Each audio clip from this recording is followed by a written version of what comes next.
Pambira mga kalapatids, may nakatakas na ibon na yan. Oh. Hindi pa sana ito. Nakakalipring pa na pula eh. So ano natin yung palatandaan natin yun, hindi pa batcher. Ayun oh, dumaan sa trapdoor. Ayun oh. Nakakit kasi nila yon pag nakabukas yung pinto sa loob. Dahil meron silang nai-stepan. O yan ngayon, lumabas. So tatry ng kapatid natin na si Madlato na papasokin. Kung gagana ang stick, pero medyo magugulatin siya oh. Diba? Kita nyo? Sayang kasi to oh. Nagugulat doon sa ibon. Kita nyo dinadagit ng ibon. Oh. Oops. Kalilipat boy. Pipito-pituhan ni Madlato yan. Ay dalawa? Yung isa sanay na pala mga kalapatids. Yung kasabay nila saddle yun no? Ayan dalawa pala sila mga kalapatids. Oh. Nakarinig ng pito. Akala nila kakain eh oh. Pinipito ni Madlato yan sa baba. Ayan siya. Ayan. Tatry niyang itulak. Yung isa talagang lumalabas yan, yung checkered. Ayan. Ayun, pumasok na isa. Ang importante, nakapuli. Ito, di na mahalaga to isa na to. Sanay na yan eh. Huwag ka lalabas. Putol kasi yung tali doon sa kabila mga kalapatids, kaya mahirap itaas.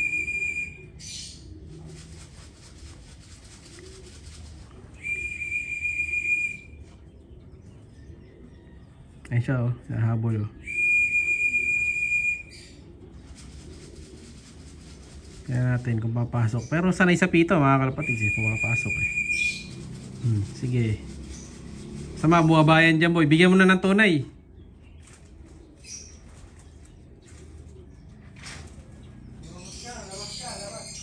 Sige. Lalabas tayo, pabaka pa natin siya. Ayun na mga kalapatids, papasok na. Yun, nakapasok din. So, ayun yung nakawala mga kalapatids. So, yung pula. Ito, yan. Hindi pa sanay yan. May pula pa siyang clip ring. Kaya yan ang sign na hindi pa yan sanay. So katulad dyan, semi-saddle. Ayan si semi-saddle. Oh.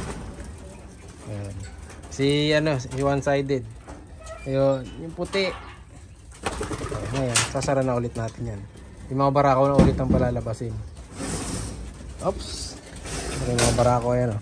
Kasi sasakay din nga natin sa susunod na sakayan sila Kobe. Tapos yung apari finisher natin, syempre ito siya oh. Ay mga kalapatids oh. Apari finisher. Lumabas na. Oh, kayang-kaya pa niya. Santaan na Cagayan. Galingan mo boy. Oh, medyo gulpi lang yung mata pero malakas ang ibon natin. No? Sana makauwi siya. Umuwi lang to. Masaya na ako. Pambihira talaga yung ibon na to mga kalapatids oh. Lumabas na naman oh. Pinapasok na natin yan kanina, di ba? Siya si Idol Madla, nakakahanga, may mga hawak, gandang linyada. Ika'y inspirasyon kung bakit hanggang ngayon ako'y palaging kumakarera.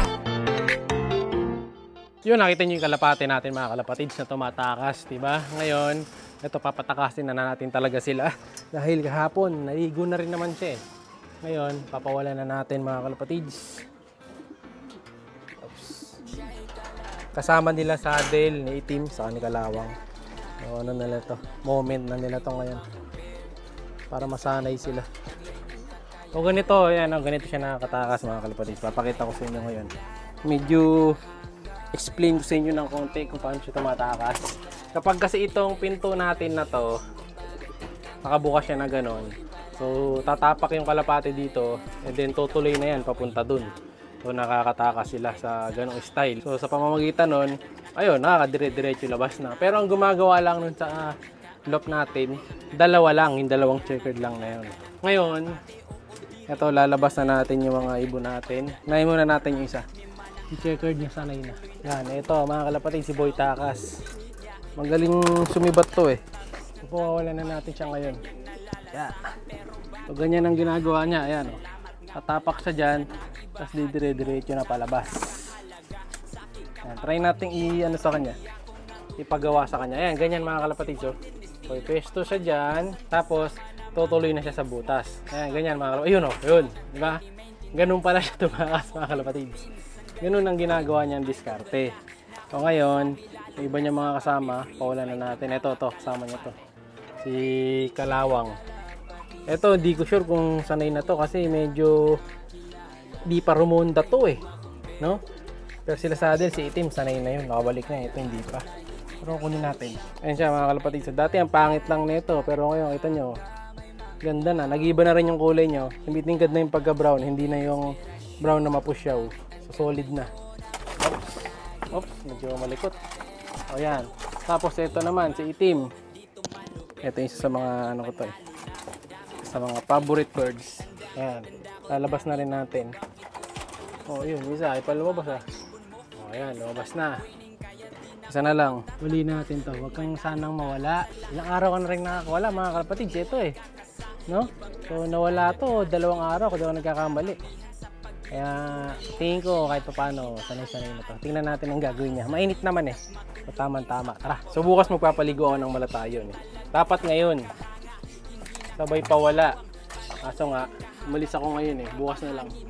Kaya nilabas na natin sila. Tapos, may ite-tape ako ngayong araw din na ilang ibon. May mga pulang ring. I-tape ko na ngayon. Ayun yung lumalabas kahapon na isa pa mga kalapatis. 2 sila eh. Yun, 1, 2, 3,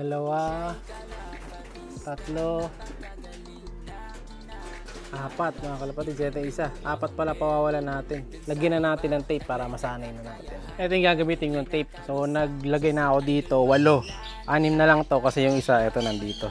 Na-tape ko na tong isa. Ayan oh. So 5 yan kabilaan mga kalapatid. So kaya namang i-tape mag-isa basta ano lang.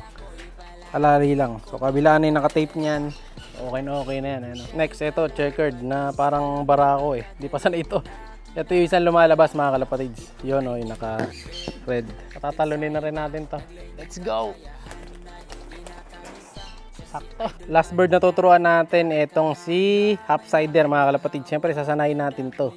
Para i-feather na makawala, eh makakabalik pa sa atin yung ibon na to. Agos na natin. Galingan boy, huwag kang papadagit ha. Let's go! Oh, ayun o, talon kagad mga kalapatids. Yun yung sa butas. Bali nakalabas na ibon ngayon is yung 2 boy takas. 7 yata sila. 5 ibang ibon. Tapos yung 4 walang tape. Tapos 3 naka-tape. Akala ko 4 yung tape natin. 3 lang pala. Wala na. Chinek ko na sa loob. Wala na naka-tape. So yung grizzle na pinawalan natin, isa na lang. Sanay na pala yung isa. So tingnan natin yung mga ibon ko dito. So, tingnan natin kung anong ginagawa nila. Ayan sila. Yan.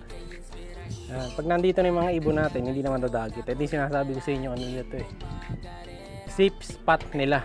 Pag naglalakad sila dito sa bubong na puro kalawang, ayun, nandun din si kalawang, hindi na sila madadagit. Hindi ko alam kung ano yung pinagtutuka-tuka nila dito eh. Sa pwesto na to, ayan.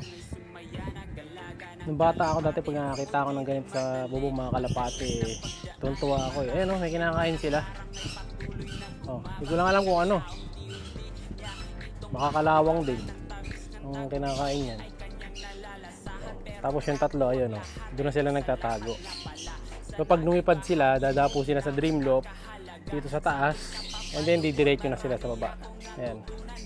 So natuturuan din natin sila ng direkta landing board dito kahit na may 2 mataas na bahay.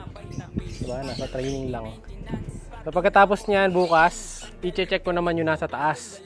May last batch pa doon, alam ko na hindi pa batcher eh. So tuturuan ko na rin sa taas, papawalan na natin. Liliguan natin bukas lahat ng kalapate ng malatayon para masanay. Pati naka-tape, liliguan natin yan. Pero di natin tatanggalin muna ng tape. Ayun sa mga kalapatid. And then bukas, baka tanggalan ko rin ng tape pala yun mamayang gabi. Kasi baka mamaya makain ng sawa mga kalapatid eh. So nadala na ako doon sa nakakain ng sawa. Hindi ko alam kung sawa o daga ang dumadali. So tatanggalan natin ng tape yan mamayang gabi kasi baka maya makain. Alisan natin ng tape yung 4. 3 lang naman eh. Tanggalan natin ng tape para sure, mahirap na. Baka makain sila ng sawa. Madali na walang kalaban-laban. Tapos yung tinape ko ay ninihingal na. Oh, labas na kaya dyan kung gusto nyo. Oh, sige. Tambay lang. Eh din 3, tambay lang dito mga kalapatid. So. Kasi dyan malamig. So, ganyan lang tayo mag-training. 3 araw lang to mga kalapatids. Anong araw ngayon? Araw ngayon ng Miyerkules. Miyerkules, Huwebes, Biyernes. Sa Sabado, wala ako sa Sabado. So So, Sunday na natin sila papawalan mga kalapatids. Habang naghihintay tayo ng last lap, tantaan na para kay Lemon. Good luck sa atin. So, muli sa mga gusto sumali sa Ending Bird, PM lang kayo. And then yung lucky winner natin sa November. So, abangan nyo. Popost ko sa end ng mga video natin. Abangan nyo lang yan. Kaya like, share, subscribe. Ingat! Siya'y kalapatistang napakagaling na kinakilala.